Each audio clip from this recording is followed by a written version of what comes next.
Section 1. You will hear a woman telephoning for information about a festival. First, you have some time to look at questions 1 to 7.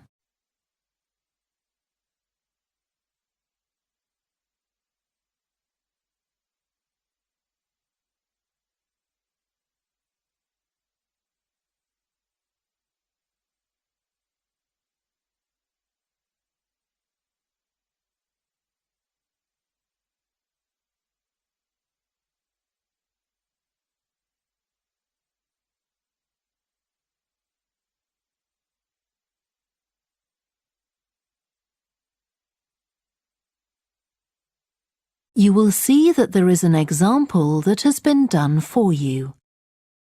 On this occasion only, the conversation relating to this will be played first. Good morning, Stretton Festival box office. How can I help you? Oh, hello. My family and I are on holiday in the area and we've seen some posters about the festival this week. Could you tell me about some of the events, please? Of course. First of all, are there still tickets available for the jazz band on Saturday? There are, but only £15. The £12 seats have all been sold.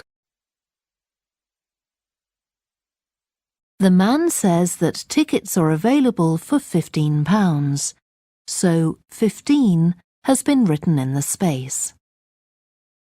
Now we shall begin. You should answer the questions as you listen because you will not hear the recording a second time. Listen carefully and answer questions 1 to 7. Good morning, Stretton Festival box office. How can I help you? Oh, hello. My family and I are on holiday in the area and we've seen some posters about the festival this week. Could you tell me about some of the events, please? Of course. First of all, are there still tickets available for the jazz band on Saturday? There are, but only £15. The £12 seats have all been sold. OK, and the venue is the school, isn't it? Yes, that's right. The secondary school. Make sure you don't go to the primary school by mistake. And there's an additional performer who isn't mentioned on the posters. Carolyn Hart is going to play with the band. Oh, I think I've heard her on the radio. Doesn't she play the oboe or flute or something? Yes, the flute. She usually plays with symphony orchestras, and apparently this is her first time with a jazz band. Well, I'd certainly like to hear her. Then the next thing I want to ask about is the duck races. I saw a poster beside a river. What are they exactly? Well, you buy a yellow plastic duck, or as many as you like. They're £1 each. And you write your name on each one. There'll be several races, depending on the number of ducks taking part. And John Stevens, a champion swimmer who lives locally, is going to start the races. All the ducks will be launched into the river at the back of the cinema. Then they'll float along the river for 500 metres, as far as the railway bridge. And are there any prizes? Yes. The first duck in each race to arrive at the finishing line wins its owner free tickets for the concert on the last night of the festival. You said you can buy a duck. I'm sure my children will both want one. They're on sale at a stall in the market. You can't miss it. It's got an enormous sign showing a couple of ducks. OK, I'll go there this afternoon. I remember walking past there yesterday. Now, could you tell me something about the flower show, please? Well, admission is free and the show is being held in Bythwaite Hall. Sorry, how do you spell that? Bythwaite.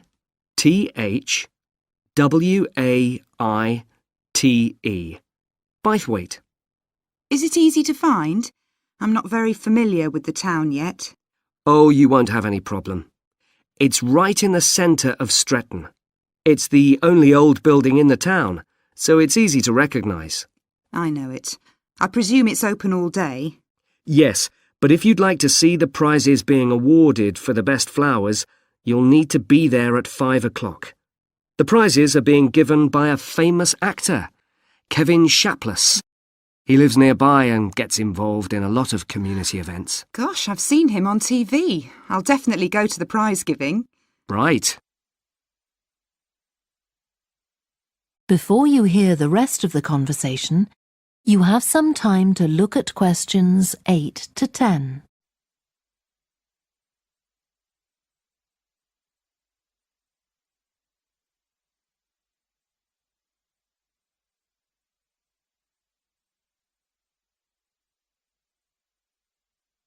Now listen and answer questions 8 to 10. I've seen a list of plays that are being performed this week, and I'd like to know which are suitable for my children and which ones my husband and I might go to. How old are your children? 5 and 7. What about The Mystery of Muldoon? That's aimed at 5 to 10-year-olds. So if I take my children, I can expect them to enjoy it more than I do? I think so. If you'd like something for yourself and your husband and leave your children with a babysitter, you might like to see Fire and Flood. It's about events that really happened in Stretton 200 years ago, and children might find it rather frightening. Oh, thanks for the warning. And finally, what about Silly Sailor? That's a comedy, and it's for young and old. In fact, it won an award in the Stretton Drama Festival a couple of months ago. OK. Well, goodbye and thanks for all the information. I'm looking forward to the festival. Goodbye. That is the end of section 1. You now have half a minute to check your answers.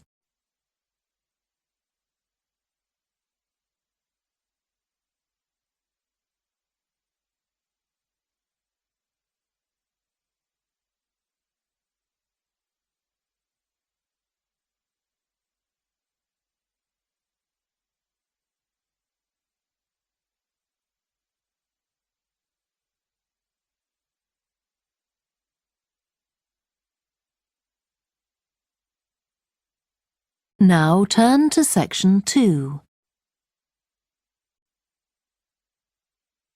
Section 2. You will hear a guide at an art museum talking to a group of visitors.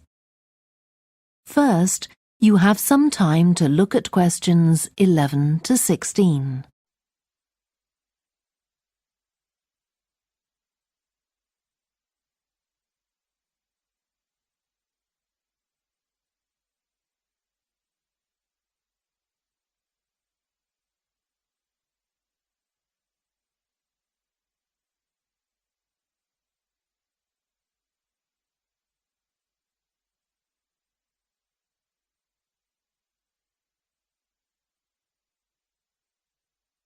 Now listen carefully and answer questions 11 to 16.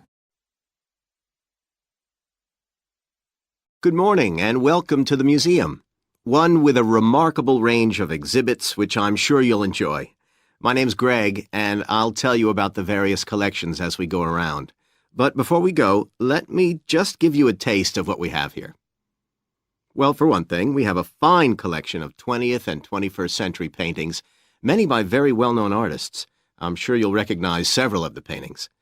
This is the gallery that attracts the largest number of visitors, so it's best to go in early in the day before the crowds arrive. Then there are the 19th century paintings. The museum was opened in the middle of that century, and several of the artists each donated one work to get the museum started, as it were. So they're of special interest to us. We feel closer to them than to other works. The Sculpture Gallery has a number of fine exhibits, but I'm afraid it's currently closed for refurbishment. You'll need to come back next year to see it properly, but a number of the sculptures have been moved to other parts of the museum. Around the World is a temporary exhibition. You've probably seen something about it on TV or in the newspapers.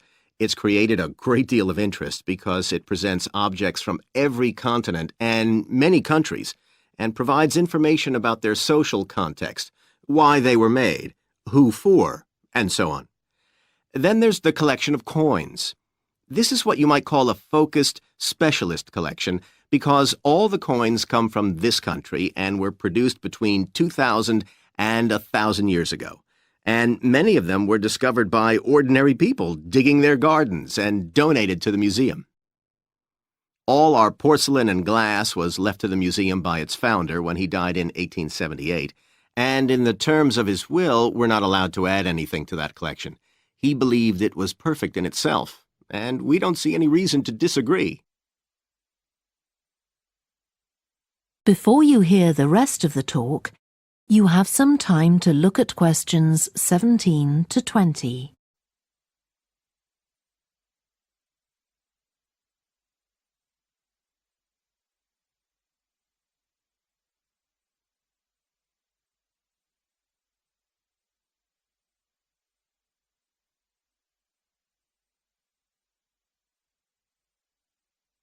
Now listen and answer questions 17 to 20. Okay, that was something about the collections, and now here's some more practical information, in case you need it. Most of the museum facilities are downstairs in the basement, so you go down the stairs here. When you reach the bottom of the stairs, you'll find yourself in a sitting area with comfortable chairs and sofas where you can have a rest before continuing your exploration of the museum. We have a very good restaurant which serves excellent food all day in a relaxing atmosphere. To reach it, when you get to the bottom of the stairs, go straight ahead to the far side of the sitting area, then turn right into the corridor. You'll see the door of the restaurant facing you. If you just want a snack or if you'd like to eat somewhere with facilities for children, we also have a cafe. When you reach the bottom of the stairs, you'll need to go straight ahead, turn right into the corridor, and the cafe is immediately on the right. And talking about children, there are baby-changing facilities downstairs. Cross the sitting area, continue straight ahead along the corridor on the left, and you and your baby will find the facilities on the left-hand side. The cloakroom, where you should leave coats, umbrellas, and any large bags, is on the left-hand side of the sitting area. It's through the last door before you come to the corridor. There are toilets on every floor, but in the basement, they're the first rooms on the left when you get down there.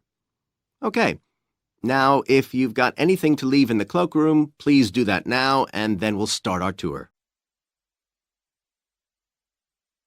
That is the end of section 2. You now have half a minute to check your answers.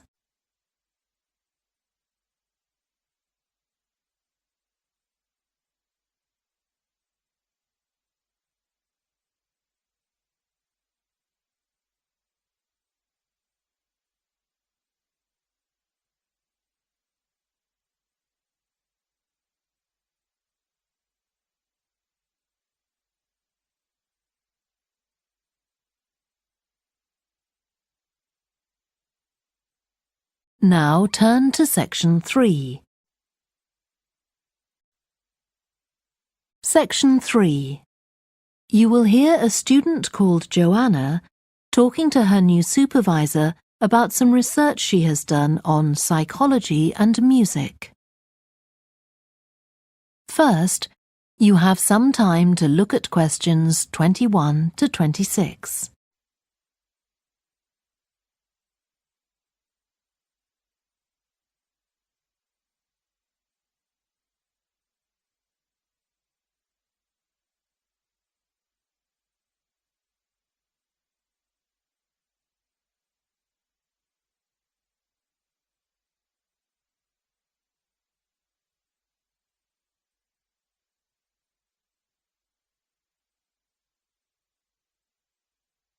Now listen carefully and answer questions 21 to 26. Hi, Joanna. Good to meet you. Now, before we discuss your new research project, I'd like to hear something about the psychology study you did last year for your master's degree. So, how did you choose your subjects for that? Well, I had 6 subjects, all professional musicians and all female. 3 were violinists, and there was also a cello player and a pianist and a flute player.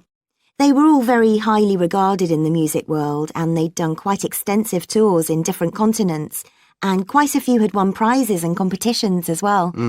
And they were quite young, weren't they? Yes, between 25 and 29. The mean was 27.8. I wasn't specifically looking for artists who'd produced recordings, but this is something that's just taken for granted these days, and they all had. Right. Now, you collected your data through telephone interviews, didn't you? Yes. I realised if I was going to interview leading musicians, it'd only be possible over the phone because they're so busy. I recorded them using a telephone recording adapter.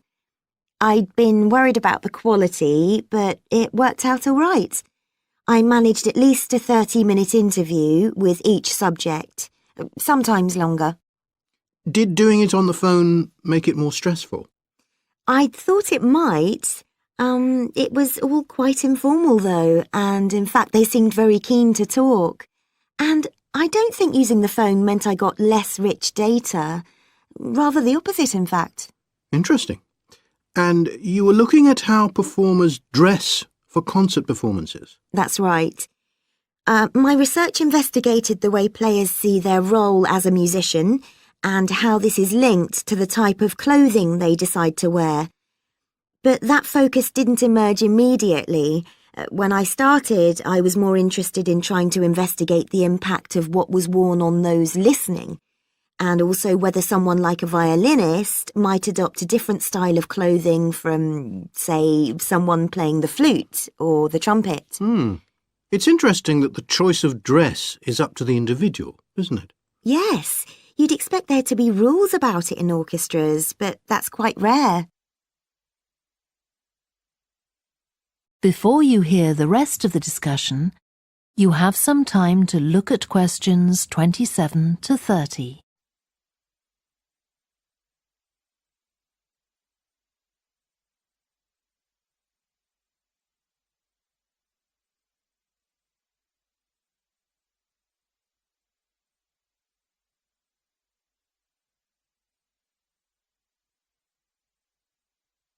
Now listen and answer questions 27 to 30. You only had women performers in your study. Was that because male musicians are less worried about fashion? I think a lot of the men are very much influenced by fashion, but in social terms, the choices they have are more limited. They'd really upset audiences if they strayed away from quite narrow boundaries. Now, popular music has quite different expectations. Did you read Mike Frost's article about the dress of women performers in popular music? No. Well, he points out that a lot of female singers and musicians in popular music tend to dress down in performances and wear less feminine clothes, like jeans instead of skirts. And he suggests this is because otherwise they'd just be discounted as trivial. But you could argue they're just wearing what's practical. I mean, a pop music concert is usually a pretty energetic affair. Yes, he doesn't make that point, but I think you're probably right. I was interested by the effect of the audience at a musical performance when it came to the choice of dress. The subjects I interviewed felt this was really important. It's all to do with what we understand by performance as a public event. They believed the audience had certain expectations, and it was up to them as performers to fulfil these expectations, to show a kind of esteem. They weren't afraid of looking as if they'd made an effort to look good. I think in the past, the audience would have had those expectations of one another too, but that's not really the case now. Not in the UK, anyway. No. And I also got interested in what sports scientists are doing too, with regard to clothing.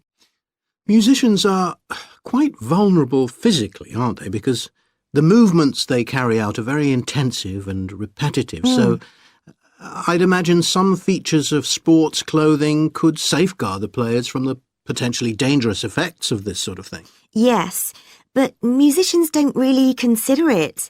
They avoid clothing that obviously restricts their movements, but that's as far as they go.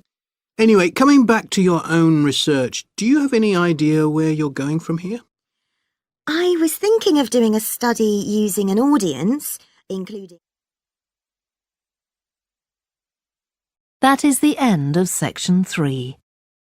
You now have half a minute to check your answers.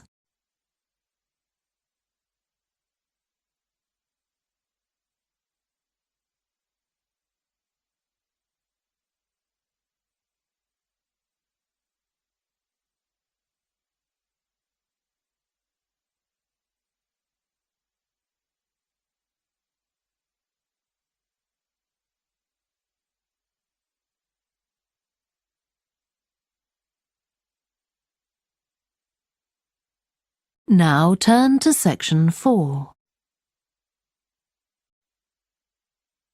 Section 4. You will hear part of a lecture about a way of reducing the amount of carbon dioxide in the atmosphere. First, you have some time to look at questions 31 to 40.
Now listen carefully and answer questions 31 to 40. As we saw in the last lecture, a major cause of climate change is the rapid rise in the level of carbon dioxide in the atmosphere over the last century. If we could reduce the amount of CO2, perhaps the rate of climate change could also be slowed down. One potential method involves enhancing the role of the soil that plants grow in with regard to absorbing CO2. Ratan Lal, a soil scientist from Ohio State University in the USA, claims that the world's agricultural soils could potentially absorb 13% of the carbon dioxide in the atmosphere, the equivalent of the amount released in the last 30 years, and research is going on into how this might be achieved. Lal first came to the idea that soil might be valuable in this way, not through an interest in climate change, but rather out of concern for the land itself and the people dependent on it. Carbon-rich soil is dark, crumbly and fertile and retains some water. But erosion can occur if soil is dry, which is a likely effect if it contains inadequate amounts of carbon. Erosion is of course bad for people trying to grow crops or breed animals on that terrain. In the 1970s and 80s, Lal was studying soils in Africa so devoid of organic matter that the ground had become extremely hard, like cement. There he met a pioneer in the study of global warming who suggested that carbon from the soil had moved into the atmosphere. This is now looking increasingly likely. Let me explain. For millions of years, carbon dioxide levels in the atmosphere have been regulated, in part, by a natural partnership between plants and microbes, tiny organisms in the soil. Plants absorb CO2 from the air and transform it into sugars and other carbon-based substances. While a proportion of these carbon products remain in the plant, some transfer from the roots to fungi and soil microbes, which store the carbon in the soil. The invention of agriculture some 10,000 years ago, disrupted these ancient soil building processes and led to the loss of carbon from the soil. When humans started draining the natural topsoil and ploughing it up for planting, they exposed the buried carbon to oxygen. This created carbon dioxide and released it into the air. And in some places, grazing by domesticated animals has removed all vegetation, releasing carbon into the air. Tons of carbon have been stripped from the world's soils, where it's needed, and pumped into the atmosphere. So, what can be done? Researchers are now coming up with evidence that even modest changes to farming can significantly help to reduce the amount of carbon in the atmosphere. Some growers have already started using an approach known as regenerative agriculture. This aims to boost the fertility of soil and keep it moist through established practices. These include keeping fields planted all year round and increasing the variety of plants being grown. Strategies like these can significantly increase the amount of carbon stored in the soil, so agricultural researchers are now building a case for their use in combating climate change.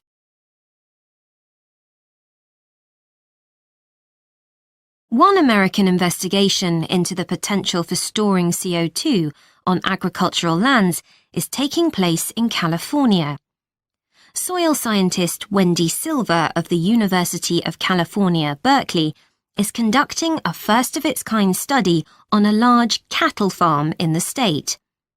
She and her students are testing the effects on carbon storage of the compost that is created from waste, both agricultural, including manure and corn stalks, and waste produced in gardens, such as leaves, branches, and lawn trimmings. In Australia, soil ecologist Christine Jones is testing another promising soil enrichment strategy. Jones and 12 farmers are working to build up soil carbon by cultivating grasses that stay green all year round. Like composting, the approach has already been proved experimentally. Jones now hopes to show that it can be applied on working farms and that the resulting carbon capture can be accurately measured.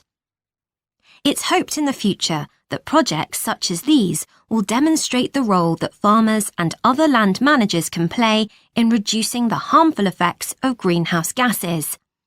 For example, in countries like the United States, where most farming operations use large applications of fertilizer, changing such long-standing habits will require a change of system. Ratan Lal argues that farmers should receive payment, not just for the corn or beef they produce, but also for the carbon they can store in their soil. Another study being carried out. That is the end of section 4. You now have half a minute to check your answers.